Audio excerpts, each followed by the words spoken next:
Hey, welcome back to the About the Labor podcast here at VikingsTerritory.com. I am BJ Reidell, back here with my guy, Drew Mahowald, and today we're talking once again about your 9-2 Minnesota Vikings. The NFC playoff picture got a little bit more clear this week. We saw the Los Angeles Rams, New Orleans Saints go head-to-head. Rams get the better of them.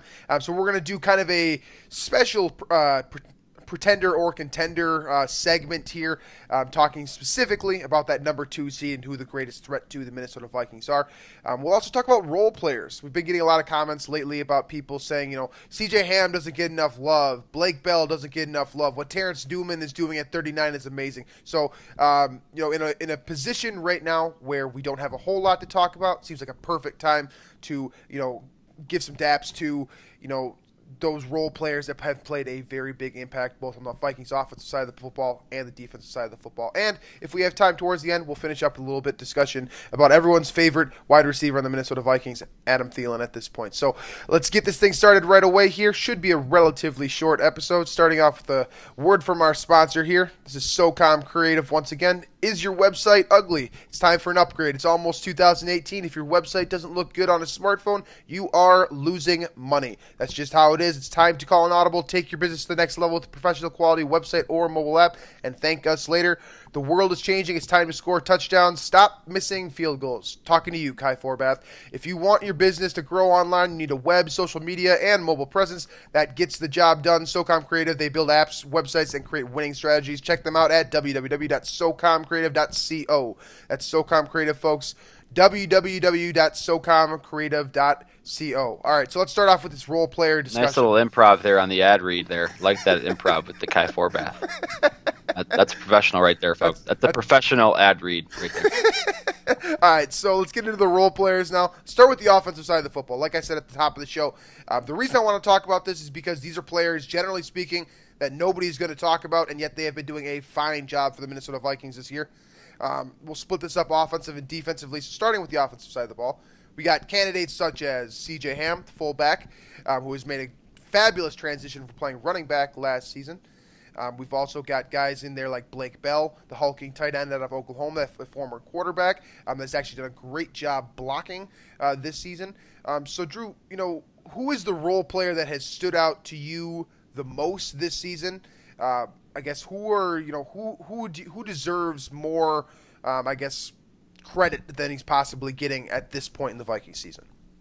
I really like what CJ Ham is doing at fullback, and I think a lot of this, you want to give the attention to the run blocking and the way this running game has, not only maintained its level since Dalvin Cook went down, but actually increased its production since Dalvin Cook went down.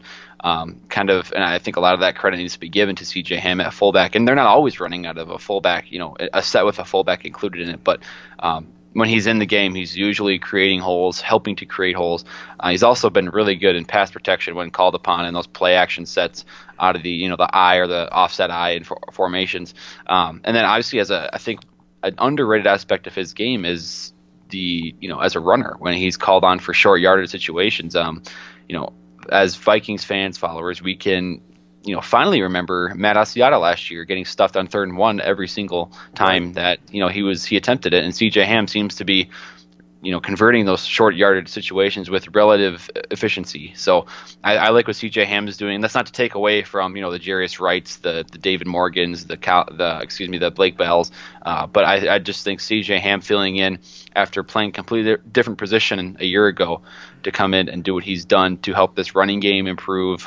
It's been something that it's remarkable, the transformation he's made and the contributions he's making to this offense. Absolutely. So what's so special about this particular group of players is, all the names that you just read off right there, Jarius Wright, Blake Bell, CJ Ham, David Morgan, all of these different guys. For the most part, all these guys back in August, we were talking about them as potential cuts, guys that might not even make the roster.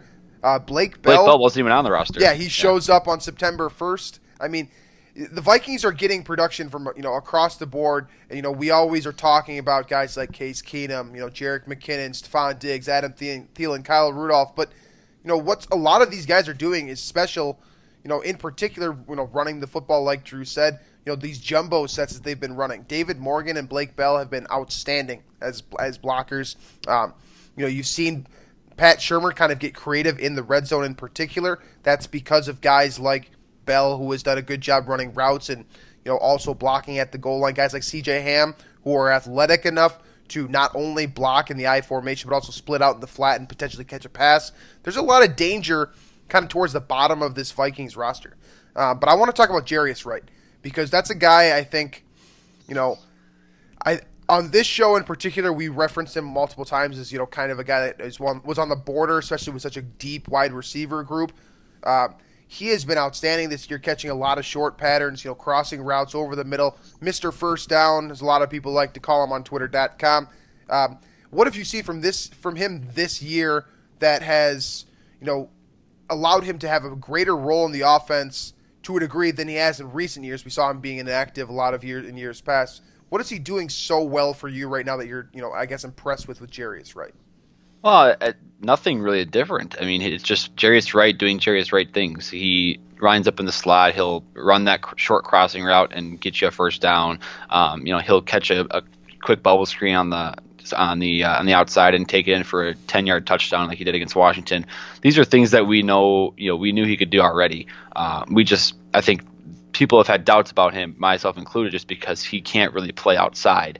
And so when he is, when you're in an offense that includes Adam Thielen and Stephon Diggs, who can do everything, either outside or in the slot, that kind of limits how much, how many snaps Jarius Wright will get. So that's why you're seeing Laquan Treadwell on the outside a lot, and you're not seeing Jarius Wright in the slot. But when Wright has had his chances, whether it be on third down, whether it be, in any capacity in the slot, he's taking advantage of those plays, and that's what he's done his whole career, and that's what we should expect from him moving forward for the rest of this season and the rest of his tenure as a Viking.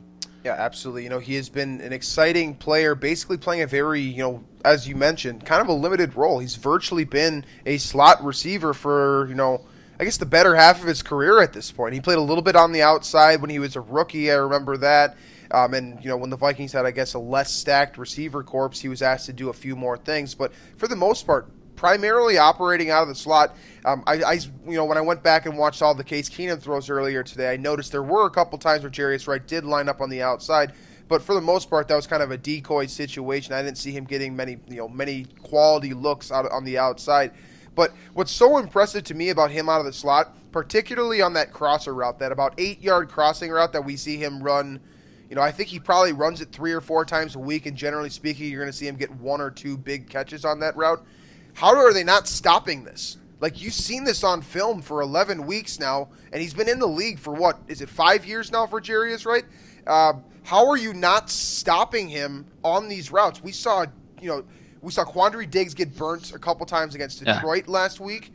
I mean, that's a very good cornerback, or a guy that at least, by Pro Football Focus standards has been very good this year and has been an improving player since he was drafted in the league 2 years ago.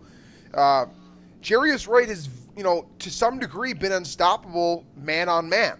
That says a lot about the player because, you think about what receivers are always talking about, the diva aspect. They always think they can beat the guy across from them, and that's something Jarius Wright has really done very well, particularly this season, but just in general over the course of his career. Right. I mean, yeah, it's just he's quietly gone about his business, and he's pretty slippery on that crossing route. It's just he gives a subtle jab at the very beginning of the route, kind of off line of scrimmage, and whether that is man or whether it's zone, that usually is enough to kind of free him because he is pretty quick laterally. He doesn't have the best straight line speed. I think we've kind of figured that out by now, but I think the lateral quickness is there, and that's usually enough kind of to get you're able to get away with that, at least in the slot against DBs that are, maybe not the big physical ones that are going to kind of jam you and force you off your route. He's able to win at the line of scrimmage there against smaller guys and then kind of slip his way open right around the first down marker, which he's done so well in his career, and he still continues to do so when he's on the field. And when they decide to put Diggs and Thielen on the outside, and then that way create a matchup either for those guys or for Wright on the inside. So it's just he's who he is. That's what Jarius Wright is. He's very useful, and he would be very useful on a lot of teams in this league. It's just his skill set translates to many offenses, and it's probably a good thing the Vikings are able to use him. Yeah. The other guy that I want to talk about before we jump over the defensive side of the ball is David Morgan. This is a guy that you talked to during training camp, a guy that's very, popular player among people that have kind of gotten to know his personality a little bit. So for me personally, it's fun to watch David Morgan see him have more success. I think in the last couple of weeks here, we've seen him used more as a receiver. Generally speaking, he's played that Jim Kleinsasser role that you love so much. Probably has the best hair on the team, if nothing else. Oh, yeah. This guy is a phenomenal athlete, and what I want to mention about David Morgan here is that he's a role player right now, but I think you're starting to see skills from him that suggest he could be more than just a role player blocking tight end. He's got the athleticism. We know that from his combine profile. This is a guy that has good hands, and he can do a lot of different things. So, this might be an example of a player who, in the first couple of years, plays a minor role, kind of immersing himself in the offense, and maybe, just maybe, a couple of years down the road, we might see David Morgan used a lot more in two tight end sets in situations where the Vikings are literally targeting their tight ends, as they did a couple times last week against Detroit. Yeah, who was that? Was it Delaney Walker? That his first few years in San Francisco. That's a great example. That's a great example. He was literally just a blocking tight end, kind of behind Vernon Davis, and then he gets a chance to shine kind of as a receiver. People think, oh wow, this guy actually has some receiving skills, and then I believe he went to a Pro Bowl or two, or a couple, I think, as a receiving tight end, because blocking tight ends don't get into the Pro Bowl, right. And he was able to earn his way as a receiver. And David Morgan has receiving skills. It's just he's not able to flash them when Kyle Rudolph is in front of him on the depth chart, but he does have those skills, and he's starting to flash them a little bit here. A lot of those times it's just on these, those rollout calls, naked bootlegs for Case Keenum to kind of get him out of the pocket and in rhythm on the outside. And Morgan's able to kind of catch and run, and he does have some yak skills as well. So he's another guy that I think he's one of those guys that's earning his way up by playing, either A, a special teams role, or B, just kind of a limited role on an offense. We've seen this all, throughout the Vikings organization. Adam Thielen in particular is another guy that, you pay your dues by playing limited roles on offense or some special teams. He's doing both right now, Morgan, and I think eventually he'll get a shot here, whether it be once Rudolph is gone or what have you. Morgan will get his shot as a receiving tight end, and I think he'll impress some people. Absolutely. Okay, so on to the defensive side of the ball. This is generally, on defense, it's going to be the phase of the game that's going to see the most rotational players. It's no different in Mike Zimmer's scheme.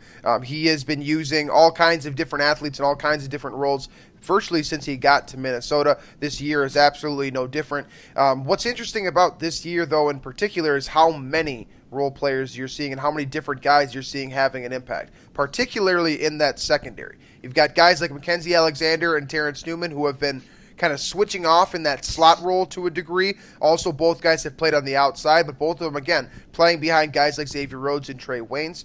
They've been both exceptional. Anthony Harris is kind of qualified for role player status at this point, given how much he has filled in for Andrew Sadeo for various different reasons. He's been fairly exceptional. He might have had the play of the year against Cooper Kupp in that Los Angeles Rams game. So there's a lot of different guys here. We're not even just talking about the defensive line anymore. Brian Robinson has been inactive. We've seen Stephen Weatherly step up in a big way. Sean Bauer had that sack, relatively meaningless sack, but he stepped up when his name was called. Props to that. Tom Johnson, we haven't seen much of Jaleel Johnson, which is somewhat disappointing, I guess. And then you've got guys like Emmanuel Lemur, Ben Gedeon, who I know our listeners love because I swear to God you guys ask about Ben Gedeon every week, and I'm perfectly fine with that. But all of these guys, they're all contributing to, a cause that has become, a top 5 defense. So give me a couple of guys that really stand out to you in your mind as being, quote, the best role players in the Vikings defense. Well, see, I like Tom Johnson, and it's, he is a starter, so I'm not sure how much he qualifies for this. Right. But I think he's kind of like the Ray Edwards of this defensive line. Remember Ray Edwards back in 2009, I believe, where he kind of was fourth on the ladder behind, Jared Allen and the Williams Wall. But he was still performing, and, if you're doing enough to kind of warrant recognition by the opposing offensive line, you're doing really well when you have that kind of group around you. And I think Tom Johnson's doing that. He has a couple sacks this year. He's generating pressure. And I think, with Tom Johnson, I think it's just one of those things where, he creates sacks for others, I think, too. That's right. I mean, the fact that offensive lines are reluctant to double team Everson Griffin or to, even chip, or to add extra help for these other pass rushers, it makes a big difference. I mean, the Vikings have sacked opposing quarterbacks 30 times this year, and have only, on the contrary, have given up 12 sacks. So they're plus 18 in the sack differential. I think defensively, a lot of that credit is due to Tom Johnson on the pass rush, because on the interior, he and Linval both are really, really, phenomenal in that aspect. But I think Tom Johnson kind of as the role player, perception, I think is kind of who I like as that the role player, my favorite role player on the defense right now. Yeah, Tom Johnson is just a fantastic story, isn't he? Veteran player, comes over from New Orleans Saints a couple of years ago. A guy that, had I been doing training camp coverage at that point in my life, I imagine I probably would have been talking about him as a definitive cut immediately, coming over as a veteran player that has done nothing in his career. Absolutely nothing. Gets in sync with Mike Zimmer in 2014.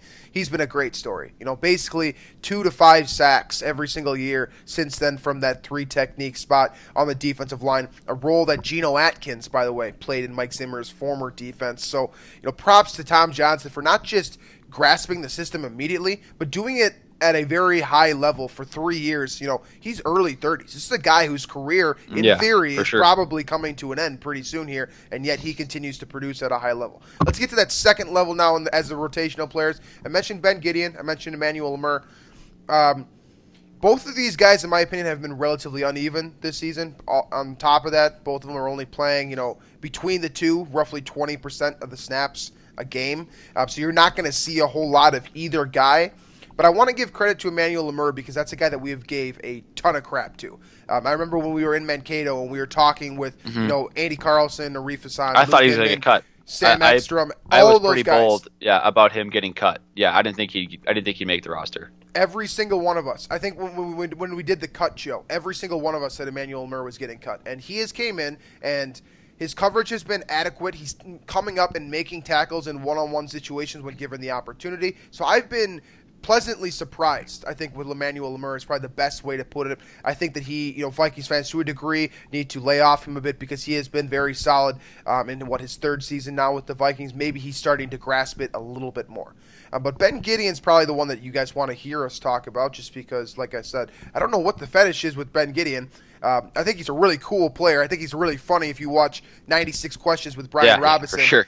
Gedeon's a pretty funny dude on there. What have you seen from Gedeon this year? What are you seeing in terms of, he's been in the base look for the most part, but what are you seeing from him running sideline to sideline? Couple of coverage snaps here and there. What are you seeing from him?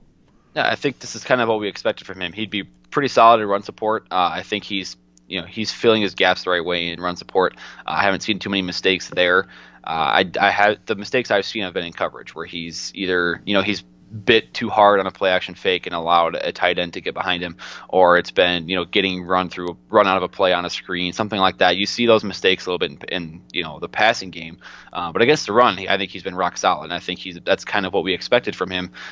Was that he would. That's kind of what he was at Michigan. He was athletic and he was smart and he was instinctive against the run, and it was just the coverage abilities were kind of the question mark. And so I think we're seeing those traits unfold in the NFL. But for a 4th round rookie to come in, essentially change positions. I mean, he was a middle linebacker at Michigan. To change and become an outside linebacker to allow Eric Kendricks to continue to thrive on the inside in the base set. I think we got to give him a lot of credit just for not. I don't want to say not awful, but I mean he's holding his own, and I think that's that deserves some credit. Do you think that Pat Elflein and Ben Gedeon had a bet last week? I'm sure they did. So are you expecting to see Ben Gedeon show up in like an Ohio State jersey on Monday for practice? That's true. That'd be kind of funny. I'm sure that'd be. I think that's something we'll see on social media. Knowing the personalities of both of those guys, that would not shock me in the slightest to see something like that. I think it's coming. I would look for that on Twitter this week. I think it's definitely coming on Vikings.com. Should be funny stuff. So on to the secondary here. Your favorite guy, Anthony Harris, has been outstanding, as we mentioned before. Mackenzie Alexander has done so much more in that Captain Munnerlyn role than we all expected him to. Even if you were high on Mackenzie Alexander, I don't think that you were expecting him to be as good as he has been, even as off the edge as a pass rusher. I've seen a couple of different plays where I've thought to myself, man, that looks like Captain Munnerlyn out there. So a lot of these guys, in the secondary is going to be a spot on the field where you're going to rotate in probably 7 or 8 guys throughout the course of the game, just because sometimes you're going to be running 3 cornerback sets. Sometimes you're only going to be putting 1 cornerback out there and, doing something crazy. I don't know. Mike Zimmer does a lot of fishy stuff on that defense. So who's your favorite role player in the Vikings secondary? This won't surprise you, but I like Anthony Harris just because of the way he has filled in both times for Andrew Sendejo when he's been at. Is it 3 games now? I think it is 3 games now. The suspension game and then 2. It has been 3 games now. And Anthony Harris has been, what we expect from Anthony Harris. He's been very rangy in coverage. He's kept everything in front of him, and we've seen that range. And then obviously he's making plays too. Obviously the big fumble against the Rams kind of turned that game around at the 1-yard line. And then his ability against the run was kind of in question just because of how he still does have that thin frame, but he has made a few plays against the run. Yeah, that's what I was going to say. Yeah, that I kind of haven't, I didn't see coming, and so I got to give props to him because we kind of taken some jabs at the safety depth throughout the season, kind of everyone saying, well, this would. The defense could crumble if either of those guys are out for a limited amount of time, talking about Smith and Sendejo. But Anthony Harris appears to be comfortable stepping in, at least for Sendejo's spot, and performing at, at least Sendejo's level of play and doing so very well. So Anthony Harris is my guy, and that shouldn't shock anybody, but that's who I'm picking here. I mean, how many people, or how often on Twitter, I suppose, or just on social media in general, whether you read the comment sections on like VT or the comment section on Facebook, for example, on any Vikings-related post, how often do you see guys trying to replace people like Andrew Sendejo, mentioning names like Minkah Fitzpatrick from Alabama, potentially being a quality first-round pick to play next to Harrison Smith? Like, I understand, that it makes sense in theory that would be a great combination. But do you really hate the safety depth that much at this point? I mean, Andrew Sendejo has been very solid. I mean, I'm still not huge on Jaron Kearse, but Anthony Harris, he's a gamer. He's a gamer. And, what you were saying, about him having that small frame and yet he's still making more plays in run defense this year than he has in prior seasons. Let's look at Trey Waynes as a guy who can really tackle as a beanpole. So you don't necessarily need to be 220 pounds to come up and make a stuff against a big, tight end or whatever it is. Sometimes you just need to have good form. And we give Anthony Harris a ton of crap for being, 180 pounds or something like that, which generally speaking is going to be about 20 pounds too light for the safety position. And yet he has been very solid this year. I'm gonna side with you here. I think he's been the most impressive and probably the most pleasant surprise from the Vikings role players in their secondary. So can we give a kind of a shout out here to the undrafted players making a big impact for the Vikings this year, because you have, obviously you have Case Keenum and Adam Thielen, both undrafted guys, coming in and filling obviously very important roles. But then you have Anthony Harris playing safety. I think you have C.J. Ham playing fullback. Was Tom Johnson drafted? He might not have been drafted. I don't think he was either. I'm trying to think back. I don't think he was. So, I mean, you've got offensive linemen too. Rashad Hill. That was the other one I was thinking of.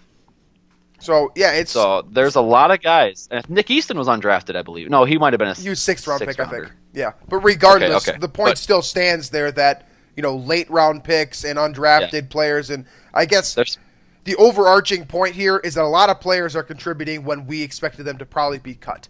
Realistically, a lot of people expected them to be not on an NFL roster at this point. I mean, got to give credit to the players for what they've done to exceed expectations, but also B, the Vikings organization is getting a lot out of their, undrafted free agents. Their kind of their waiver claims. They're lotto tickets, I guess is what you could say. They're making a big splash, and I think that obviously I think the credit goes to both sides of that. But I think it's just interesting how many guys, when you see like Laquan Treadwell not do a whole lot, but then you have an undrafted guy in Thielen step up, and then you have Jarius Wright, who was a late round pick, also step up.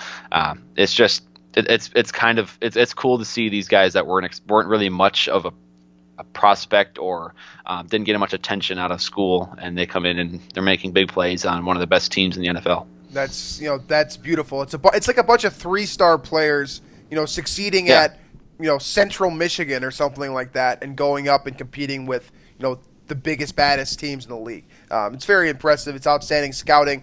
Some of us probably need to trust the process a little bit more for what it's worth. I was just thinking while you were mentioning all that, when the Vikings released Bucky Hodges, again, a 6th-round pick, maybe not necessarily a guy that people were expecting to contribute, but a lot of people were very high on Bucky Hodges.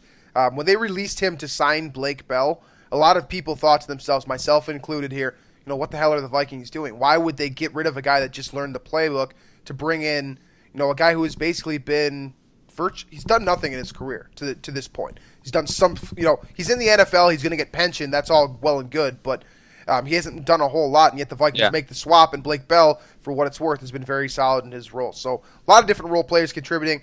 Props to every single guy we just mentioned. I wish we could mention your names more because you absolutely deserve all the credit in the world for the Vikings' success here. On to our second discussion of this show, talking about that number 2 seed. So we've got a lot of teams in the NFC. This is a loaded NFC this year as far as I'm concerned. A lot of teams are going to be contending for that spot. So let's run down the list here as it stands prior to Monday Night Football. Philadelphia Eagles sitting there at 10-1. They're on top of the NFC. Vikings, your Minnesota Vikings, folks, 9-2, the number 2 team in the NFL as we approach the month of December.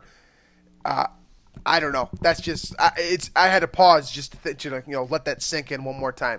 Los Angeles Rams come up with a big win over the New Orleans Saints today. They're 8-3. New Orleans Saints also stick at with 8 wins, 8-3 as well. Carolina 8-3. Atlanta Falcons, they might be surging. This is a team the Vikings are going to be playing next week. 7-4. Seattle Seahawks 7-4. Then you got the Detroit Lions 6-5, and then you start kind of getting into the gutter here, beginning with the Packers, who at 5-6, don't look that competitive right now without Aaron Rodgers. Maybe a couple teams towards the bottom here that might be relevant at some point later in the season. Washington at 5-6, Arizona at 5-6, played a nice game against Jacksonville. But generally speaking, that top-heavy group goes from Philadelphia all the way down to the Detroit Lions as the major contenders for that number 2 seed. So, let's start with Philadelphia. Are they? I mean, I guess since they're technically still in contention for that 2 seed, despite being a 1 seed right now. Are they for real right now, pretender or contender? I mean, for now they're for real, and they're probably going to be the 1 seed at this point. Just looking, they do have, I believe after this week, they have at Seattle, at the Los Angeles Rams for the next 2 games. So they obviously could lose one or both of those games, but even if they do lose one, I believe Minnesota does not have the tiebreaker over them in that scenario. So I think it's pretty clear that the Eagles at this point are going to be the number 1 seed, and they're going to have the home field advantage in the playoffs. So I think they're for real. They're going to end up with probably 14 wins looking at what they have left. I'd assume they'll win one of those 2 tough games, and then they'll cruise through the final portion of their schedule. So I think the Eagles are for real. They have really not really a weakness on this team. I kind of thought their secondary would be a weakness this year, and it really hasn't been. So props to them, and particularly Jalen Mills for his development as well, playing. I think he was safety in college. He moved over to cornerback from LSU. So props to Jalen Mills. Props to that Eagles defense for stepping up what I didn't think they really would. Yeah, BJ, you're muted, bud. Yeah, that's my bad. I think you said about it. I think you said it about as well as anyone. I don't have a whole lot to add here. I think they're for real too.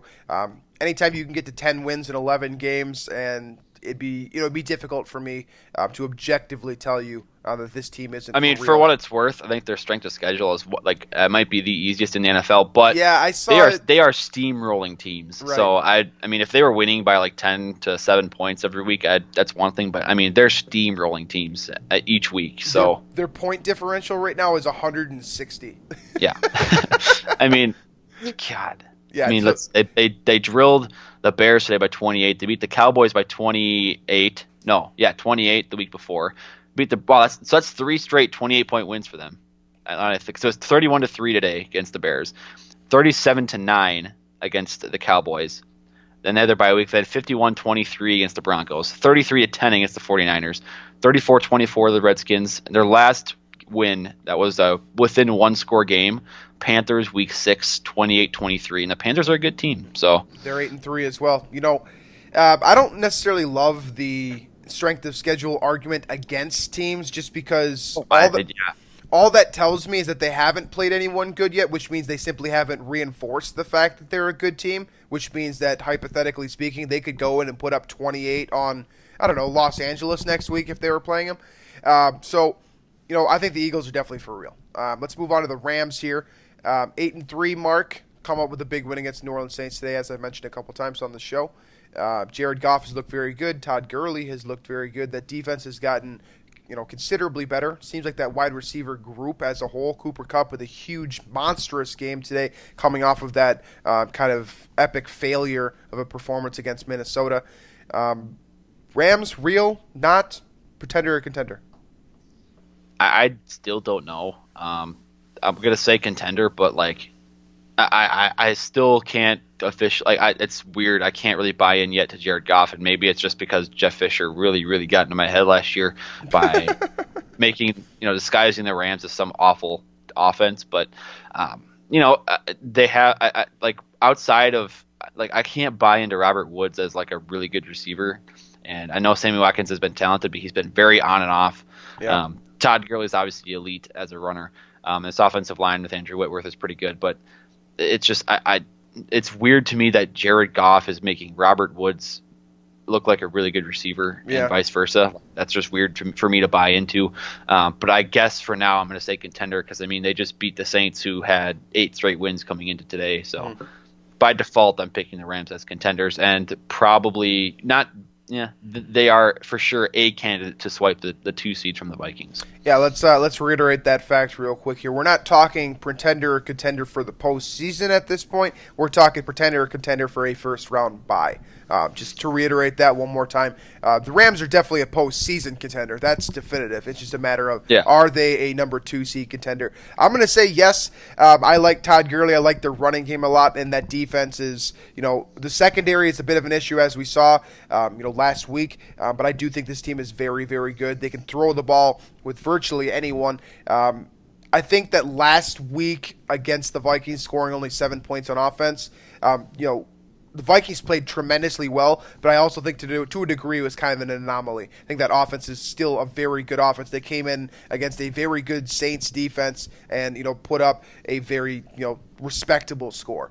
So I'm going to say they were real. They're definitely a contender for that 2 seed. The Saints here, coming off of a loss, still a very good team. You got arguably one of the top 5 quarterbacks in the NFL still in Drew Brees. He's not quite the same guy he used to be, but he's still a hell of a quarterback, and I think most teams would rather have him than the quarterback they have on their current roster. Alvin Kamara has come on big as of late. Michael Thomas is a phenomenal player. Mark Ingram has been out of his mind basically since Adrian Peterson left there. Interesting. Just saying. I'm also the same guy, by the way, that said the Saints would cut Adrian Peterson. And yes, they didn't cut him. They got rid of him, but it may as well have been a cut because this team has gotten so much better since that point. Defense has been phenomenal. Marcus Lattimore, man, what can you say about that dude as a rookie? How many cornerbacks come in and do exactly what he has done? Real or fake, pretender or contender for a first-round bye New Orleans Saints, Drew? I'm going to say pretender, and I say this because that defense is a bit banged up right now. They didn't look great against the Rams. The Rams defense kind of stymied them, and they do have the Falcons 2 more times and the Panthers in their final 5 games. Nice, yeah. And given that the Vikings have the tiebreaker over them already by head-to-head, if they can, I see them maybe losing 2 of those games. Between the 2 against Falcons and 1 against Panthers there. So if that drops them to 5 losses, I really don't see that as a major threat to the 2 seed, especially when the Vikings have that tiebreaker. So that's my really only reasoning here, and it's not that the Saints are bad or that the Saints won't be a dangerous threat in the playoffs, but it's just that I think they're a little bit banged up right now, and they have Panthers, Falcons the next 2 weeks, followed by Jets, Falcons, Buccaneers to finish the season. So I think that schedule is not anything easy, and I think that for that reason, I think I'd have them as pretender. Yeah, and I'm going to go with pretender as well. I'm going to side with you here. The number one reason, so on top of those good teams they're playing in Atlanta and Carolina, those are NFC South matchups, divisional matchups, as we know. tend to be way more competitive than they need to be sometimes. So you could completely see, the Saints going into Atlanta, a team that has not been playing nearly as well as them so far this year, and getting blown out. I mean, you could just see that happen, playing Drew Brees playing on the road away from the Superdome. Yeah. I mean, there's a lot of stipulations. And for what it's worth, they are at Tampa in Week 17, which is another divisional game against, I would presume they would have Jameis Winston back. And, who knows if, again, NFC, division games in general, who knows? Things can get crazy sometimes. So absolutely. So all these next three, the next two teams here, including the Saints, next three teams, all from the NFC South, they're going to be playing each other quite a bit.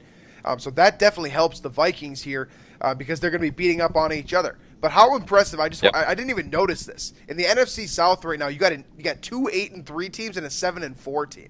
I mean, they could hypothetically have 3 10-win teams in their division.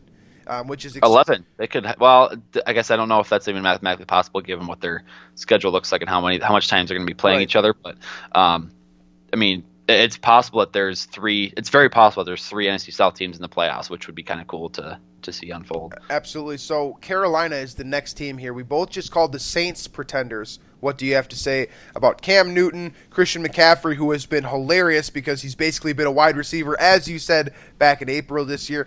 I think he's best leading receiver in this draft class. He's leading all rookie receivers in receptions, is he not? I believe, or at least he was coming into this week.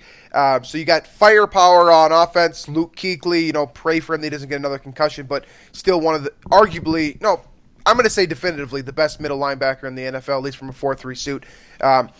Secondary is questionable. James Bradbury out there. I don't have a whole lot of confidence in him as a number 1 corner. Yeah. Probably like to think that they'd want to have kept Josh Norman looking at their secondary right now. But they get Greg Olsen back, third leg Greg coming in there. He's a hell of a tight end.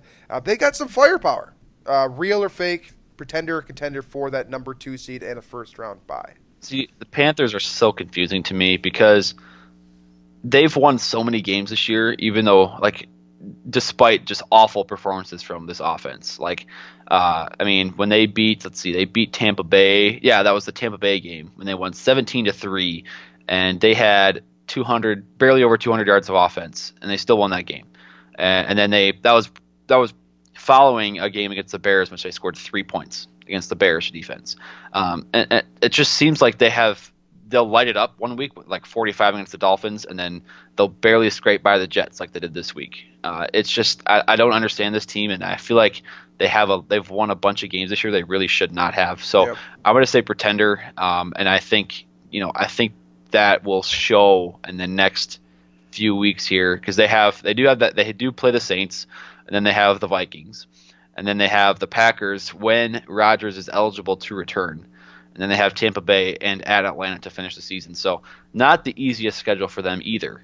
So I think Carolina, I think their flaws and their kind of inconsistent offense will come to show here in the next few weeks. I think everything you just said about the Carolina Panthers is true. They're definitely a very inconsistent team.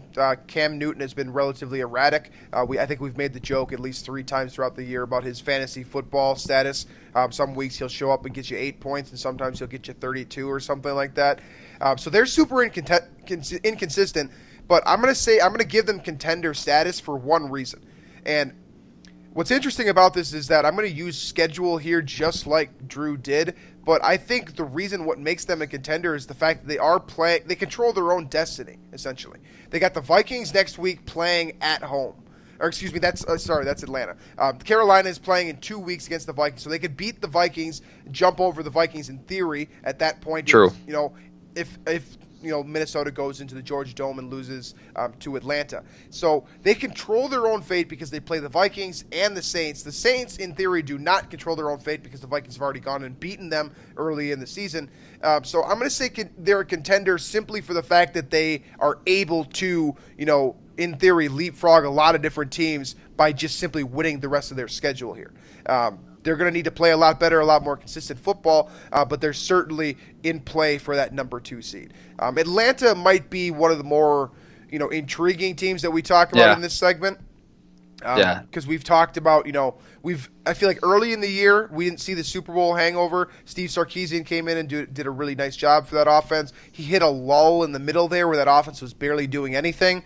And then this week, you see, Julio Jones go off big time. It seemed like Julio Jones was basically saying to the NFL, hey, don't forget about me, despite the fact that Antonio Brown is doing what he's been doing.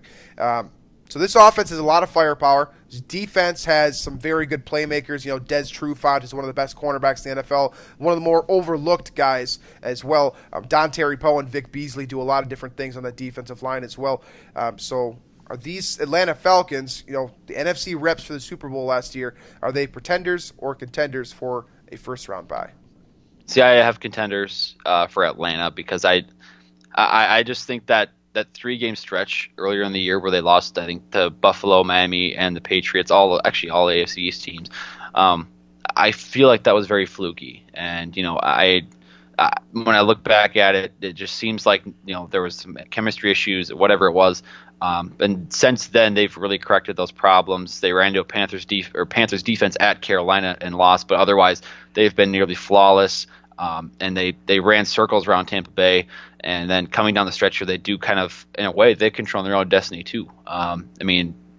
They obviously would need a loss from the Vikings, which they can also hand to them, but then they have the Saints twice, the Buccaneers again, and the Panthers again. So it's really weird looking at the schedule how heavy the division games in NFC South are towards the end of the season, because it feels like all of them are within the last 5 weeks of the year, which is actually kind of, that's probably going to create some serious madness for NFC South football fans. But I think the Falcons, having that experience of going, into the Super Bowl last year, they know what it takes to win in these close games down the stretch of the season, division games down the stretch. I like Atlanta to kind of come out of that division at this point. And then again, I think that's kind of why too. I just think they're going to win the division, and I think that makes them then the next threat to Minnesota. So I think I have the Rams and I have the Falcons as primary contenders for the 2 seed in the NFC. So that's why I think the Atlanta game for Minnesota here coming up is very important. I'm going to use the exact same argument that I just did for Carolina for Atlanta. How good does that Saints victory week 1 look right now, given what you just said about the NFC South and how important those 3 teams that we've mentioned here multiple times are going to play, how important their role is going to be, in fact, figuring out what happens here in the NFC. So I'm going to call Atlanta a contender for the first reason, like you said, they played the Super Bowl last year. It's tough to count a team out when they did that less than 365 days ago. And on top of that, Matt Ryan's a hell of a quarterback. Julio Jones is playing as well as he is. It's going to be an awesome matchup next week with Xavier Rhodes. And that defense could do, Dan Quinn knows how to call defense. He knows how to get defensive guys playing to their potential. I like Atlanta to finish strong here. I think that, if they win their games here, these upcoming matchups they have in the NFC South and against the Vikings next week, they're definitely in play for that 2 seed. So let's round this out here with the Seattle Seahawks. I think they're right on the brink of being relevant in this conversation right now, sitting at 7-4. So their win total suggests that they're still in play for that, that first round bye. But the way they've been playing and the way that they've been losing might, equate to something, a little bit less. Like this is a team that could have a first-round bye in theory, and they could also fall off the map completely. Just because the Rams are so good right now, it's possible for them to miss the playoffs entirely still. So what do you think about the Seattle Seahawks, Russell Wilson, that defensive line, that secondary without Richard Sherman, Earl Thomas, or Cam Chancellor right now? That offensive line is a disaster. Are they a contender or a pretender for that number 2 seed? See, I'm going to say pretender right now. And again, that's just because I think this defense is a lot more vulnerable without Cam Chancellor and Richard Sherman back there.